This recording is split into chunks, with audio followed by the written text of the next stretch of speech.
I accidentally pressed the Siri button. That's the whole thing, right? You can choose your family, or you can't choose your family, but you can choose your friends. And if I feel like, I'm, like if whatever, right? If I'm by somebody, right? If I am with somebody who is not my family and I feel like they're an idiot, I'll just leave, right? I mean, it doesn't, it's whatever, right? But you can't help, and I've always said the whole thing about families that you should care about your family. All right. And that's my whole thing about families. Like, you should care about your family because nobody else does. All right. The whole thing about family is like, nobody cares about your family but you, and you should care about your family. Okay. That's important. I feel like you should care about your family. It's very sad when you see when you see people who just don't care for their family. It's very sad, right? You should care about your family. Nobody else cares about your family, but you should care about your family, right? You should, right? It's a morally good thing to do, and it's sad when it doesn't happen, right? And so, my whole thing is like, if I'm gonna argue with somebody about it, then that's a sign that I care about them, right? But for the average person, if I feel like I'm dealing with an idiot, I'll just leave, all right? And that's the whole shebang about that. And so, here maybe next week I'll be buying more cattle. Okay, I'll be buying more cattle, and the idea of just doing decently good over a long period of time. A lot of people don't consider that as a possible way of making large sums of money. And after a certain point, the money's not going to do anything anyway, right? But I think a lot of people don't think about that. Even if you only put $2,000 a month into the investment and made an 8% return, made a 7 to 10% return a year, right? Even if that was all you did over a long period of time, you would still end up with a massive sum of money.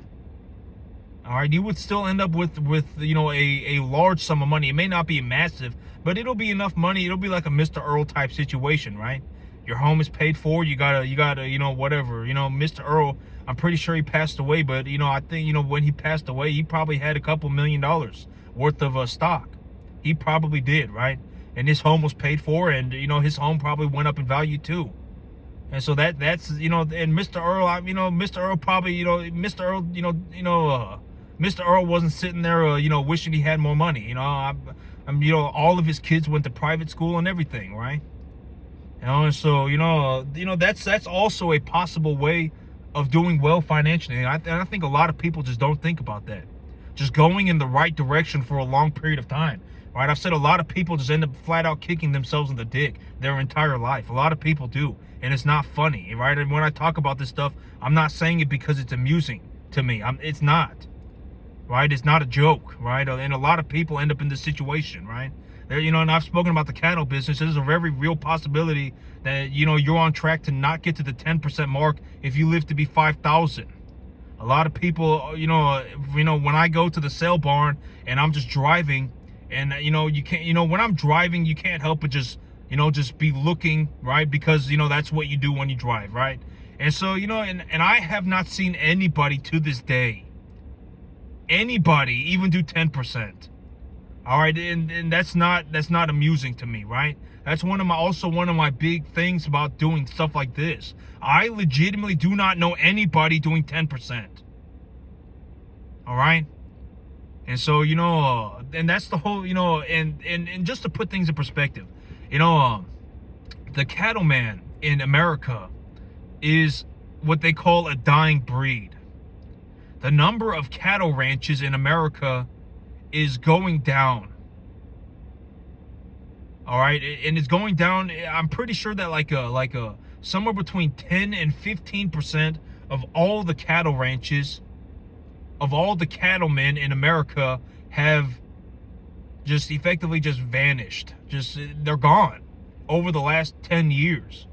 The cattleman in America is a dying breed. People like me, you don't hardly, and this is something that I speak about. I don't know anybody my age other than me that does this kind of work. I don't know anybody else. I don't know anybody else that's even looking to go into cattle ranching. I don't know anybody else that's my age that does this kind of work. And over the last 10 years, if you knew 10 cattlemen, If you knew 14 cattlemen, 2 of them would have, maybe passed away, or they would have given up the cattle ranching business. And all of this beef and stuff is being produced, and this beef is still being produced, but it's being produced, I'm pretty certain that, the amount of beef in the world, but, there's a lot of beef being produced now in places like Brazil, all right? China has a lot more beef cattle now too, and so does Argentina. And, but it's also important to understand that the quality of the average animal in America has been going up as well. The amount of the weight of the animal that we produce has been going up, and the quality of the animal has been going up as well. So we have fewer animals and we have fewer cattlemen, but the animals are being harvested at a higher weight with a higher quality carcass. But there are other, like Brazil and China and other countries that are producing significantly more beef now as well. Australia, America, the cattleman in America is kind of a dying breed, and it's kind of sad. The cattleman in America, people like me, are a dying breed. The number of cattle ranches in America is going downhill. I don't know anybody other than me in America, other than me from what I have seen. I don't know anybody else looking into getting into the beef cattle business. As a first generation beef cattle farmer, I don't know anybody else. I don't know anybody else that's looking to do it. And if you knew 14 cattlemen in the last 10 years, if you knew 14 cattlemen, 2 of them would not be in the cattle business anymore. And the average age of the farmer in America is also going up too. It's like in the mid 50s right now. I don't, the cattleman in America is a dying breed. People like me, we're a dying breed. You don't hardly ever see anybody looking to get into the beef cattle business nowadays. In other countries, their beef cattle businesses are doing well.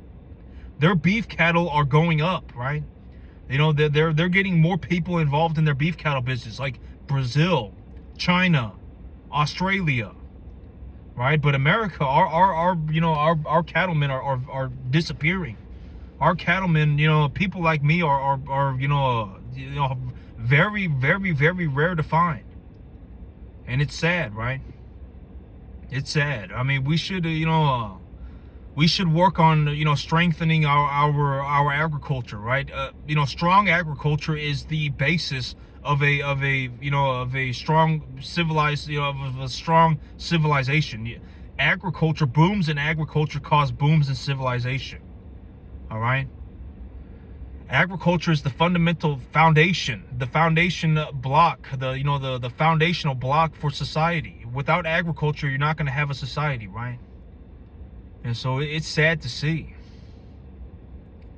And so, that may actually continue. And the average age of the farmer in America is going upwards. The number of farms that we have is going downwards. If you take a look at the number of beef cattle farms that we've had, beef ranches that we've had in America over the last 10 years, I mean, it's like 10 to 15% of them are gone. But also, it's important to understand that the amount of beef being produced by each animal is going upwards, and the quality of the carcass is also increasing as well. So we may have fewer cattle, but the cattle weigh more, and the cattle produce a higher quality meat. So I mean, it's still sad to see, right? I mean, you want, strong agriculture is the foundation for a strong nation. All right, civilizations have gone boom and bust because of their agriculture, right?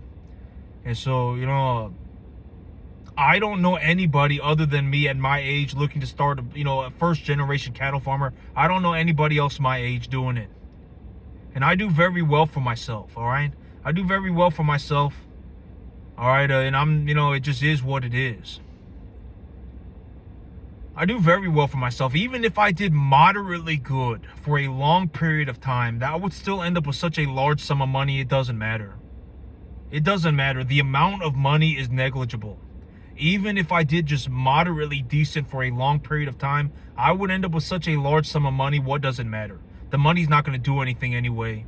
Unless I have an idea for what I want to do with it, or what I'm not want to do with it. If I have a realistic idea of utilizing the capital, then sure, the money may do something. But in terms of like, me just living a comfortable life, whatever a comfortable life may be, whatever, just me just not worrying about money.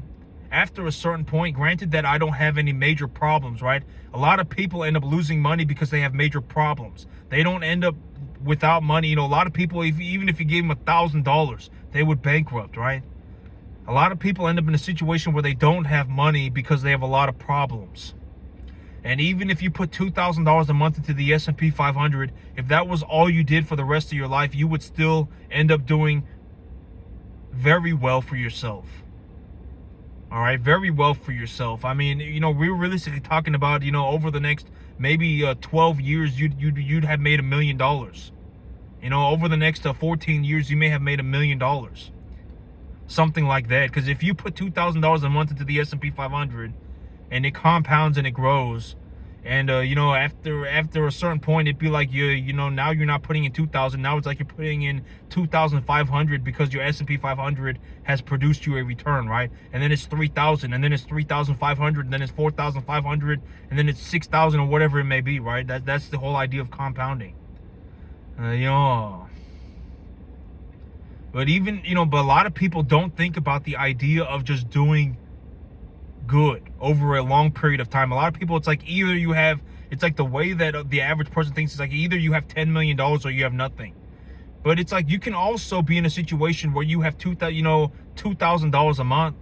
You can be in a situation where you have $5,000 a month and it's appreciating and it's producing you a 14% return.